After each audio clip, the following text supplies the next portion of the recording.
Dagы азыр айттык, жанагы романтика деген нерселерди бул элге жарыя кылып андай кылбайт. Туура бул романтика, бул эки жаштын ортосундагы сүйүү мухаббат деген нерсе бар, бирок нике менен. Себеп керек, шаарга түшүп калабыз, башка болобуз, көчөдө эле жетелешип андай кылбайлы. Илгеркилер уялган бул нерселерди.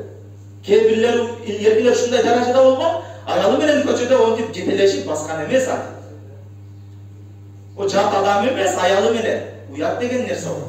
Айттык го жана, романтика деген нерсе бул көчөгөнүн астында болсун. Андай болбосун. Исламда романтикасы кандай? Исламдагы эркек эки жаштын ортосундагы мухаббат, эки жаштын ортосундагы сүйүү деген нерсе эмне? Bir окуяны айтсак болот. Bir аял болот экен да. Ал аял өтө куник, капкара өтө куник аял. Дайым ага жуучулар келет эле. Жуучулар келгенден кийин жанагы кыздын энеси дайым жуучуларга баягы аялдын сыфаттап, аялдын куник экендигин, анын кара экендигин, парандай түкүндө экендигини, жаман сыфаттардын баардыгын айтат эле. Жуучуларды эч кимиси албайт эле кетип калат эле. Анан бир күн аял жанагы энесине айтты. Мына ушу келе турган жуучуларга менин айыбымды айтпаңыз деди. Менин каралыгым, куниктин башканы айтпаңыз деди. Анан энеси макул деди. Келген жуучулар келди. Анын эч жаман сыфаттарын айтпады, ошентип көшөгөнүн аркасынан нике кыйылды. Көргөн жок күйөө бала келди. Андан кийин көшөгө кирди.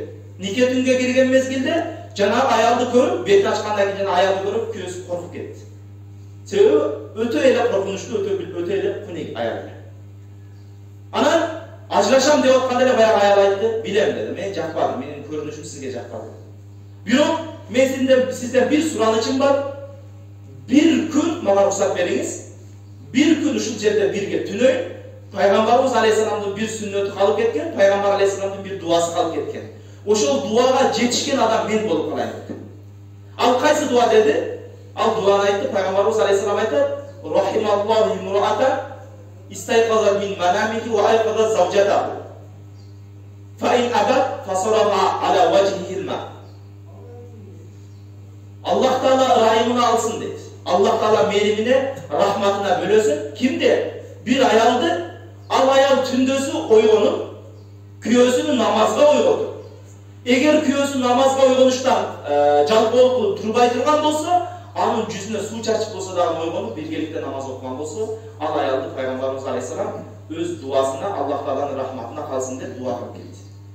Ошол дуага ылайык болгон аял мен болоюн, ошол дуаны алып карайын деди дагы, түндөсү түнөдү, эртең менен туруп жанагы аял ошентип күйөөсүн ойготту, экөө биргеликте намаз окуду. Ошентип жанагы аялдын күйөөсү айтат, мен жанагы аялдын dinge болгон, пайгамбар алейхисаламдын сүннөтүнө болгон мухаббаттын күчтүүлүгүнөн өмүр бою ошол аялдын айтканын кылып жашадым дейт. Себеп анын dinge болгон, пайгамбарыбыз алейхисаламдын сүннөтүнө болгон мухаббаты ушунчалык күчтүү. Ошол эле хадис жанагы жаштарыбыз көп ойлойт да, бизде азыр мындай нерсе болуп калды да, жаштарыбыздачы. Интернет тармагында жанагындай бир мороженое жеп парк айланган, же болбосо hijabты кийип туруп баягындай таранжын тагып алып, экөө суу чачып жүргөн видеолорду көрүп атам, жашоо ушундай деп ойлоп атат биздин жаштарыбыз. Ушу өмүр бою суу чачып, паркта мороженое жеп өтүп кетем деп. Жок, андай эмес жашоо. Ол жөн эле бир видео.